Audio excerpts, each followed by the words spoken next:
Aphorism 188. Every morality is, as opposed to laisser-aller, a piece of tyranny against nature, likewise against reason, but that can be no objection to it unless one is in possession of some other morality, which decrees that any kind of tyranny and unreason is impermissible. The essential and invaluable element in every morality is that it is a protracted constraint. To understand Stoicism, or Port Royal, or Puritanism, one could recall the constraint under which every language has hitherto attained strength and freedom. The metrical constraint, the tyranny of rhyme and rhythm. How much trouble the poets and orators of every nation have given themselves, not excluding a few present-day prose writers in whose ear there dwells an inextricable conscience, for the sake of foolishness, as the utilitarian fools say, thinking with their inexorable cleverness, from objection to arbitrary laws, as the anarchists say, feeling themselves free, even free-spirited.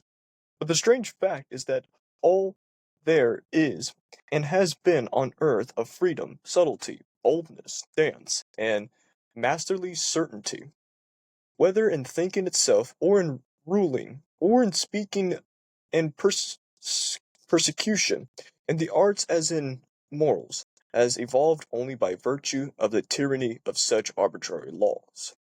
And in all seriousness, there is no small probability that precisely this is nature and natural, and not that laisser-aller. Every artist knows how far from the feeling and letting himself go his natural condition is, and the free ordering, placing, disposing, forming, in the moment of inspiration, and how strictly and subtly he then obeys thousandfold laws, which, precisely on account of their severity and defiantness, mock all fundamental concepts. Even the firmest concept is by comparison something fluctuating, manifold, ambiguous. The essential thing in heaven and upon earth seems to say it again, to be a protracted obedience in one direction. From out of that there always emerges and has always emerged in the long run something for the sake of which it is worth while to live on earth, for example, virtue, art, music, dance, reason, spirituality, something transfiguring, refined and the mad divine, protracted unfreedom of will, mistrustful constraint, and the communicability of ideas. The disciplined thinkers imposed on themselves to think within an ecclesiastical or courtly rule, or under Aristotelian presuppositions. The protracted spiritual will to interpret all events according to the Christian scheme, and to rediscover and justify the Christian God in every chance occurrence. All, all these violent, arbitrary, severe, gruesome, and anti-rational things have shown themselves to be the means by which European spirit was disciplined in its strength, ruthless curiosity, and subtle flexibility. Though admittedly an irreplaceable quantity of force and spirit had at the same time to be suppressed, stifled, and spoiled. For here, as everywhere, nature shows itself as it is, in all its prodigal and indifferent magnificence, which is noble though it outrage our feelings. That for thousands of years European thinkers thought only so as to prove something. Today, on the contrary, we suspect any thinker who wants to prove something that they always knew in advance that which was supposed to result from the most vigorous cognition, as used to be the case of Asiatic astrology, and is still the case with the innocuous Christian moral interpretation of the most intimate personal experiences to the glory of God and for the salvation of the soul. This tyranny, this arbitrariness, this rigorous and grandiose stupidity has educated the spirit. It seems that slavery, in the cruder and in the more refined sense, is the indispensable means also for spiritual discipline and breeding. Regard any morality from the point of view, it is nature in this inexorable sense that implants the need for the limited horizons and immediate tasks, while teaching this hatred of laissez-aller, narrowing and perspective of this in certain sense stupidity as a condition of life and growth. Thou shalt obey someone, and for a long time, otherwise thou shalt perish and lose all respect for thyself. This seems to me to be nature's imperative, which is, to be sure, neither categorical, as old Kant demanded it to be, hence the otherwise, nor addressed to the individual. What do individuals matter to nature, but to people, race, age, class, and above all, to the entire animal man, to mankind? Aphorism 189. To industrious races, find leisure very hard to endure. Yes, it was a masterpiece of English instinct to make Sunday so extremely inexorable,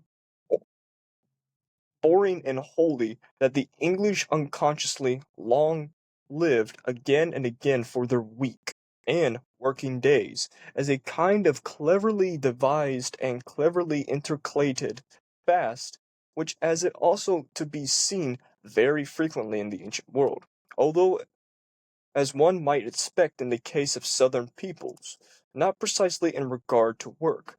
There have to be fasts of many kinds, and wherever powerful drives and habits prevail, legislators have to see to it that there are intercalary days on which such a drive is to put in chains and learns to hunger again.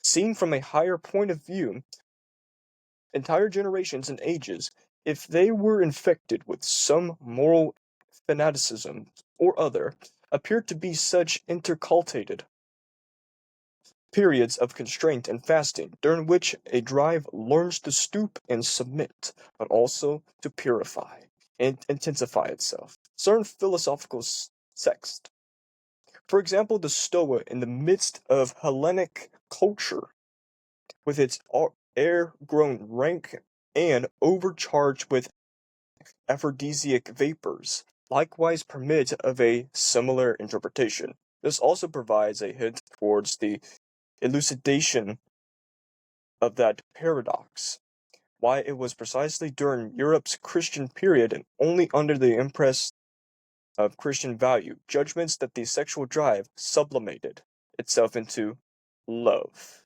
Amor passion. Aphorism 190. There is something in Plato's morality which does not really belong to Plato, but is only to be met with in his philosophy.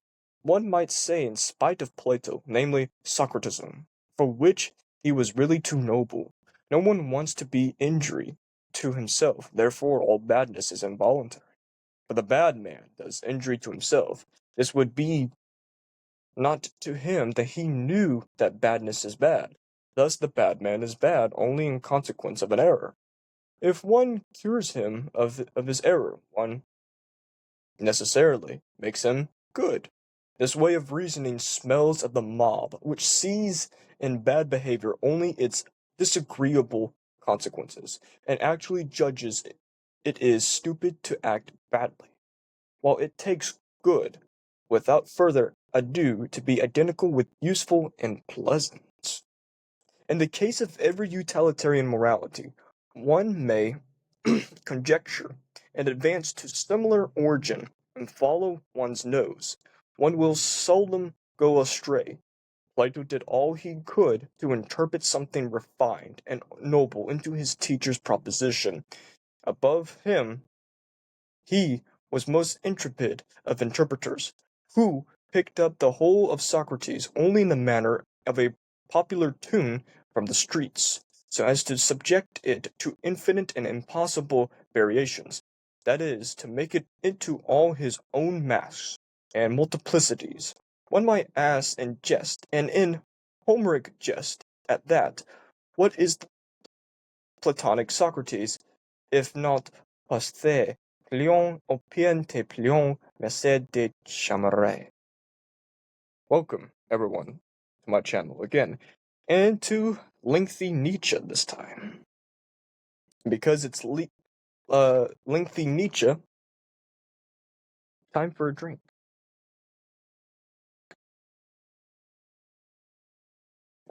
Of water. Didn't finish my sentence because people would interpret, oh, you're drinking alcohol on the job. What job? And second, I don't drink alcohol. We begin vividly with every morality is, and he'd say in a French noun of laisser aller. What is the translation of this phrase? It is unchecked freedom or ease. Just think of the word laxity, where someone is careless, or laissez-faire in an economic term, but apply laissez-faire to la, laissez-aller, so unchecked freedom. But he calls this unchecked freedom a piece of tyranny that's opposed to nature. Why is morality opposed to reason? But why is he positing that this tyranny is opposed to nature and reason? And continues forward that no objection to it unless one is in possession of some other morality which decrees that any kind of tyranny and unreason is impermissible.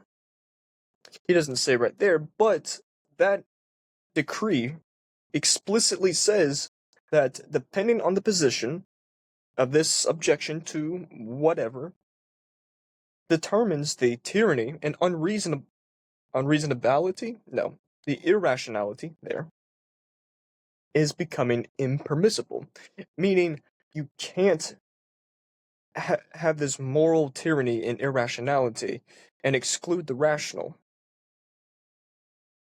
Nietzsche would say that's, if you exclude the rational, well, if you include the rational and exclude the irrational, it becomes unnatural.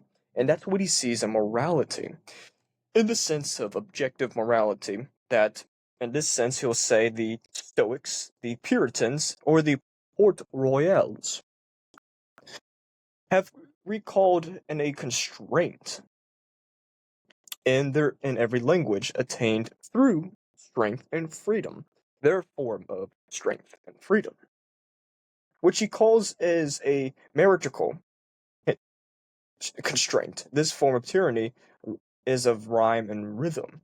So, in the form of merit repression, we'll say, they used language in a substitute form of tyranny with rhyme and rhythm, aka appealing to the general will or the mass consciousness, appealing to the emotions, grabbing the emotions, which is a tactic in language, appealing to the emotions. And it's the same with leaders.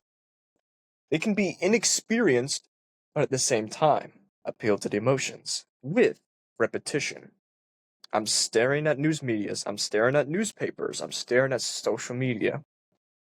The repetition of this tyranny in rhyme and rhythms with the same words, but different, well, same statements and different words that attach people. And this is what he's tying with morality. He continues forward. Oh, and he calls it a merit too. That this is a meritical repression, in a sense. It continues forward that the terrible poets and orators of every nation have what they've given to themselves, not excluding a few present-day prose or prose writers and those here who ever dwell in inexorable consciousness. Inexorable. I mispronounce it multiple times, but inexorable. Inexorable in this sense is the impossible, or the Yes, the impossible. But the impossible conscious of what? The That the writers and the poets and orators, as what he said previously, used the language of tyranny. But he continues forward that it became a sake of foolishness, as the utilitarian fools would say, with their clever thinking, from subjection to arbitrary laws, as the anarchists say, feeling themselves free, even free-spirited, a double left hook. It began with utilitarians and it finished with anarchists. He has a immense issue with utilitarians. He sees them as a deluded but idiotic form of Christianity. Same with the anarchists. And he'll include, he said it earlier in Beyond Good and Evil, the socialists with their irresponsibility, and that they write works on the issue and rant in public masses, but don't overcome their environment, while at the same time deeming themselves free, even free spirits, which Nietzsche would disagree, they're not free spirits. But the fact is that all there is, or has been on earth, freedom, subtlety, boldness, dance, and masterly certainty, whether in thinking itself, or in ruling, or in speaking and persuasion, in the arts as in morals, has evolved only by the virtue of tyranny of such arbitrary law. This is a crucial part that he says. And he continues forward with this crucial part of, in all seriousness, there's no small probability that precisely that this is natural and nature, and not that laissez aller. What he's saying here that while Earth is bestowing these high virtues of freedom, audacity, mastery, and dance, he loved to dance, as in his personal notes that he was we'll deviate briefly, that he was gifted a furnace, and he said in his personal notes that I dance around this fiery god as if it were real. People say, oh, that was his late stage, he was going insane. No, he loved to dance. But while Earth is bestowing these higher natural gifts, he says, but whether in thinking, ruling, and speaking, and manipulating, either in the arts of morals, this has evolved to the virtue of tyranny and arbitrary laws. Tyranny of such arbitrary laws is, as he would say, no small probability in, air quote, nature and natural. But isn't it that the laissez aller? And to translate again, it's the unchecked freedom. This unchecked freedom he sees is tyranny, but in the unconscious herd, they realize, or conscious herd, depending on the situation, in the unconsciousness, they think it's natural, and it's among and inextricable to nature. Inextricable meaning inseparable to nature. This is Nietzsche saying, no, no, no, no, no. This is not what nature is. I've described and showed you what nature is, but this is not what you're saying. Saying in the fact of that this tyranny is natural. He's saying that this morality of repression and resentment is natural, or it's natural for them, but to him it's unnatural. He continues forward, as with this unchecked freedom of associating words to something valueless, he says that the artist knows how far from the feeling of letting himself go his natural condition to the free ordering, placing, disposing, forming in the moment of inspiration, and how strictly and subtly he then obeys the thousandfold laws which precisely on account of their severity and divineness mock all formulation and fundamental concepts. And that itself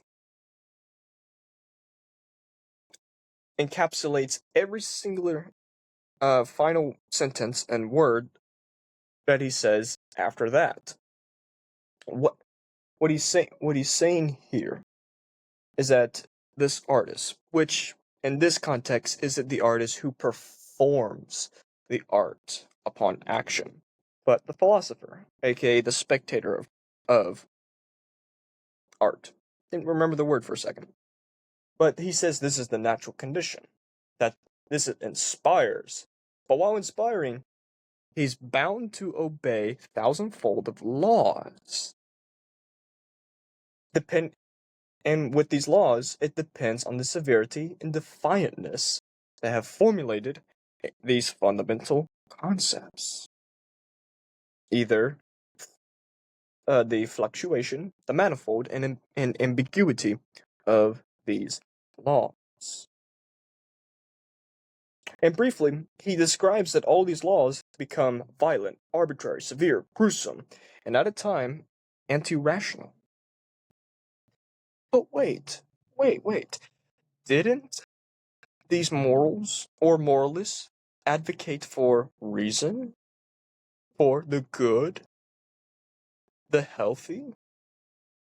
But at the same time, they're anti-authoritarian, anti-establishment, and to a degree anti-society.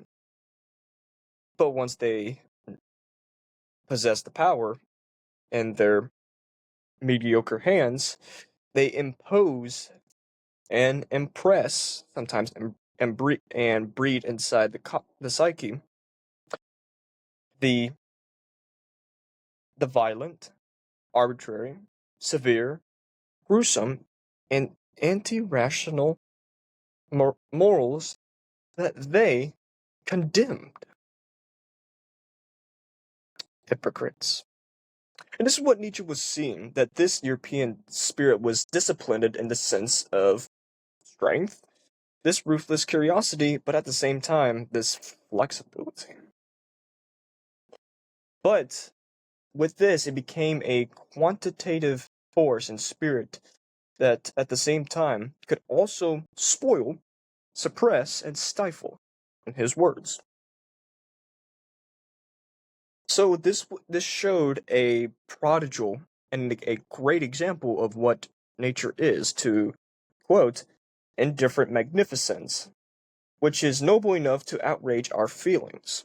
In a sense, the feelings of the free spirits, the noble people, not in the noble in this sense of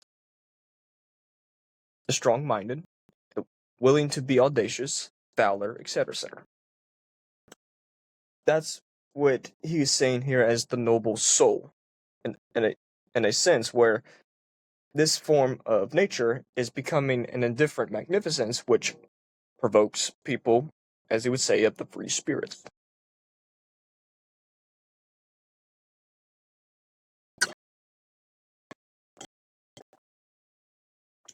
But for this, thousands of years of European thinkers thought only as to prove something. Today, on the contrary, we suspect any thinker who wants to prove themselves. That's where the reason falls in. And with that reason, he says, to this glory of God from the innocuous Christian moral interpretation. Yes, air quote on air quote on air quote. And for the salvation of the soul. Oh, this tyranny. Oh, this arbitrariness, this grandiose stupidity has educated the soul. For this is a form of slavery, something that's indispensable for spiritual discipline and breeding. Ooh. That itself is impactful, what he's describing here. And people unconsciously continue that discipline and breeding that he's describing here. But this morality, of this point of view, in nature, also at the same time teaches the hatred of laissez-aller. Now here's the 180. The 180 is the laissez-aller is associating with the nature, what people associate how nature functions. But this teaching is when they created their form of unchecked freedom morality, it opposes other moralities. To great freedom, which implants the need for horizons and immediate tasks, which becomes a narrowing of perspective, aka unambiguous or ignorant, a sense of stupidity, and as a form of condition of life and growth. Growth in this sense of the utilitarians, what is practically useful versus what isn't. Thou shalt obey someone and for a long time, otherwise thou shalt perish, and those all respect for thyself. He's describing the categorical imperative in other words, and a hysterical sense of other words. Then he says, this seems to me as nature's imperative, a thou shalt, an obedience, which old Kant could say, yeah, I agree with that. But Nietzsche doesn't. Nor addressed to the individual as individuals matter to nature, but to people, to race, to age, to class, and above all to the entire animal and man, to mankind. To simply say that this morality is tyrannically impressing itself on people beyond their age, their class, their sovereignty, their their individual identity, and to the animal man himself. But he continues forward, not in the same context, but in a romantic context. And this is the aphorism we arrive at the romantic context of the industrious races find leisure very hard to endure. This is crucial. This is where he criticizes Martin Luther.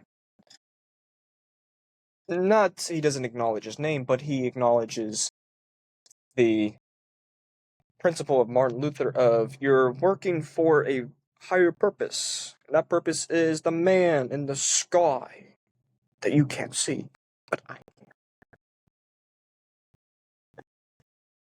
Where the industrious, aka the dexteritus, the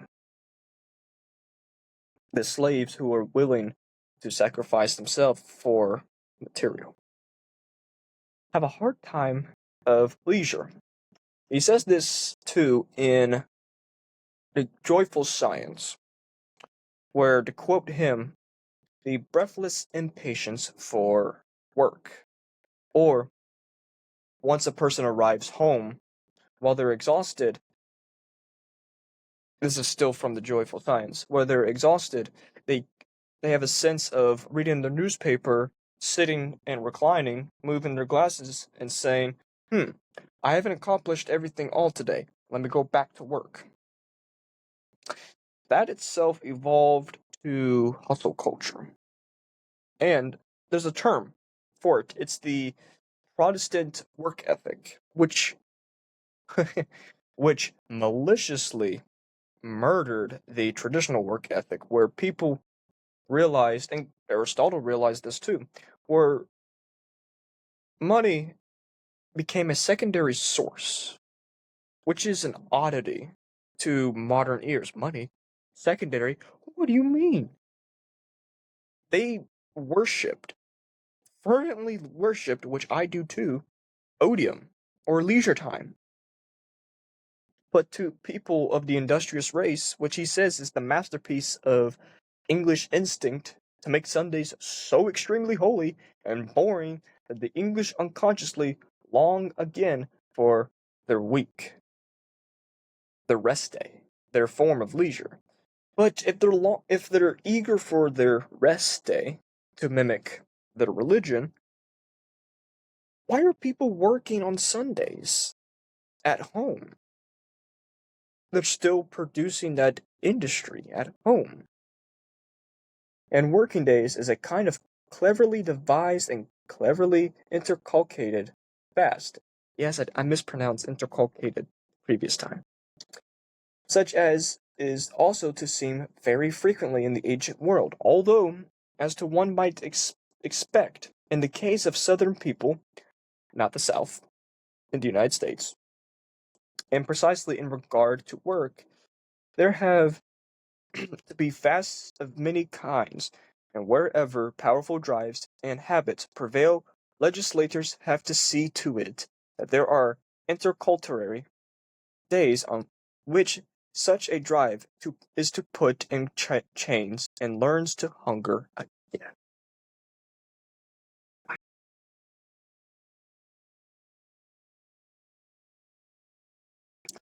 He, with his great foresight, flawlessly described the generation of today. Or no, generations from the time of Martin Luther forward. That impacted me from reading it for a second time. No, I didn't sense it. I sensed it the first time, but reading it for a second time, impactful. Which itself describes why the doubt and the the doubt and false sense of trust to the employer. I'll elaborate here, where he just says the same thing in the joyful science of. I'm paraphrasing, where the worker is observing the employer or the boss from a distance, but is provoked with vexation, like immense frustration or vexation, to the point of he's untrustworthy. The boss is untrustworthy to the employer.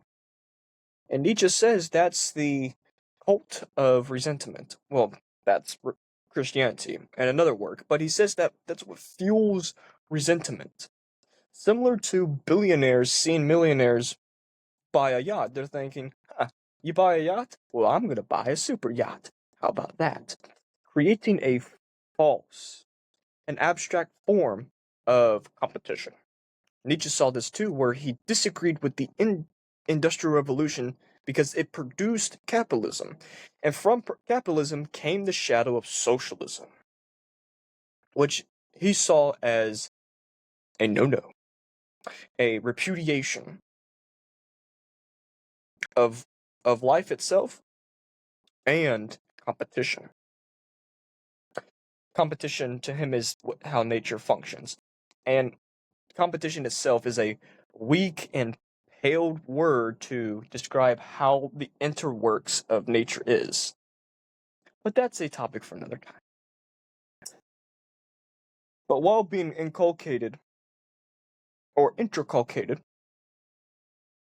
with the desire, this industrious instinct to work and neglect leisure or free time for ourselves, he says that the higher viewpoint from generations and ages, they are infected with some moral fanaticism and appear to have such interculcated periods of constraint and fasting during which a drive learns to stoop and submit, but also purify and intensify itself. Certain philosophical sets, for example, of the Stoa, because the Stoa, in a sense, promotes celibacy or abstinence of sex in the midst of the Hellenistic culture, which, with its air-grown rank and overcharged with aphrodisiac vapors. This is fascinating in itself, and I realize this too, that he's describing romantic love, and we'll arrive at that. But The drives and impulses he's describing in this sense is the preservation and the hoarding of energy. But if we observe from a lofty view that these generations, these fanatic people in generations and ages, were inculcated to repress and fast from these energy, and he associates that with the Stoics. But at the same time, it becomes a purifying and intensifying effect with the Stoics. But while the Stoics were reserved in, energy reservers or preservers in the Hellenic culture, because the Hellenic people were hedonist hearts, and he says here with its air-grown rank and overcharged with aphrodisiac vapors. And I heard before the intercourse or orgies in Hellenic cultures, they would pour, or not pour, but disperse and uh, aerosolize the air with a fume or vapor to where it has this aphrodisiac effect of, ooh, I see that man. I want him. Ooh, I see that woman. I want him too. I want both of them at the same time. Hence the hedonism. But what occurs among this tension of celibacy and hedonism? He'll bluntly say it himself. Likewise permit of a similar interpretation. This also provides a hint towards the uh, elucidation of that paradox why it was precisely during Europe's Christian period and only under the impress of Christian value Christian value judgments that the sexual drive sublimated itself into love, a more passion. This is his rare compliment of Christianity, where they've created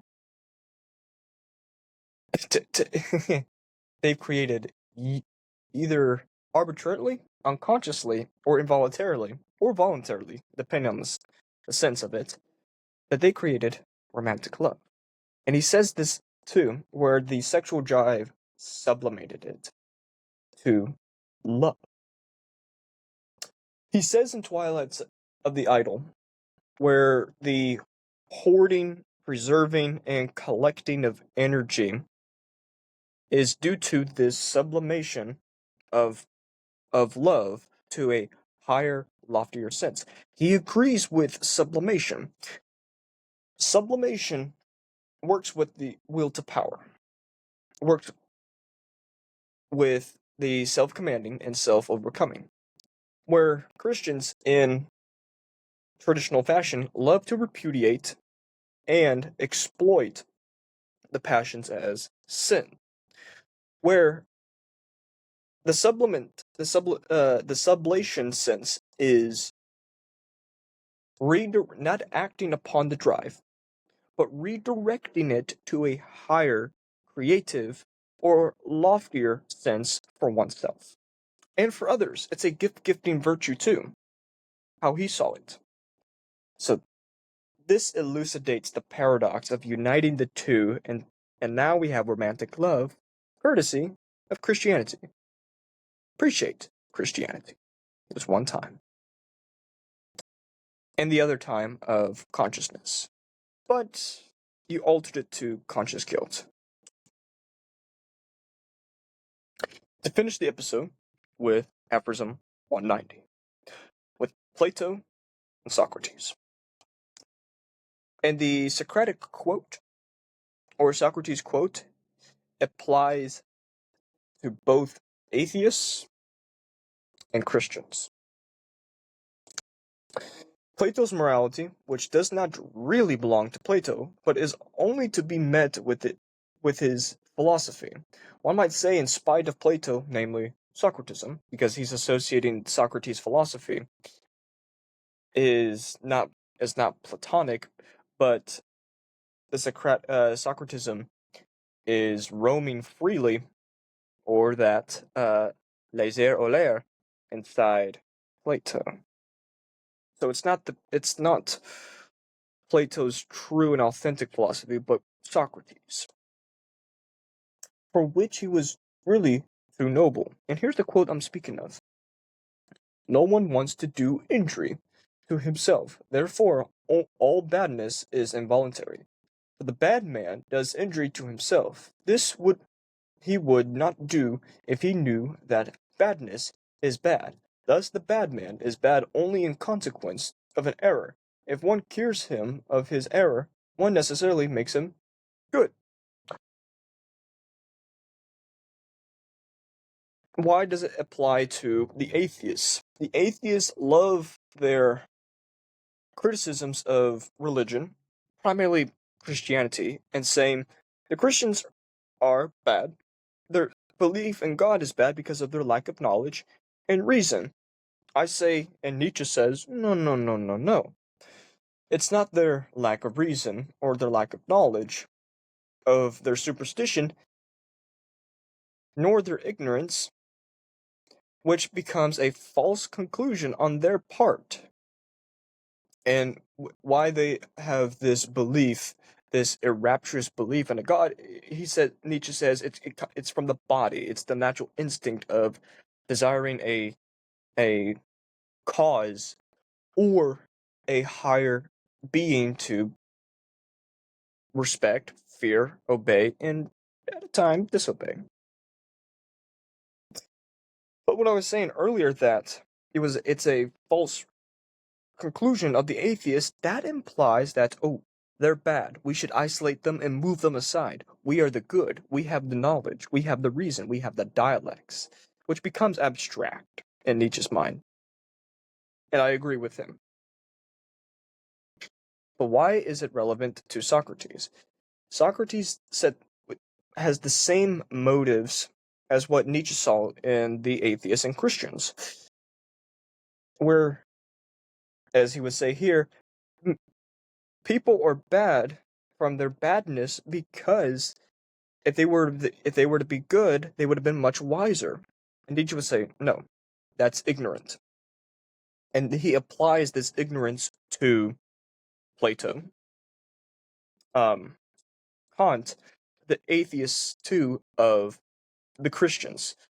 Their ignorance of of why this individual or collective people are believing in superstition and not having adequate reason and knowledge, contra to what I believe has the true knowledge, the true reason. Nietzsche crosses his arms, laughs, and leaves the room. And this summarizes beautifully what I've said. The remnants and the remainder of what I said delightfully summarizes the rest of the aphorism. But Plato did all he could to interpret something refined and noble into his teacher's proposition. Above himself, he became the most intrepid, aka fearless, of interpreters, who picked up the whole of Socrates only in the manner of popular tune from the streets, aka common sense, common morals, being common with the people, so as to subject it to infinite and impossible variations, the Platonic world of forms. One might ask in jest, and in romantic jest at that, what is the Platonic Socrates, if not a false and humiliating Platonic Socrates? There's a link in the description to the Men's Academy. I'm inside. Appreciate for today. Amor fati. Love your fate.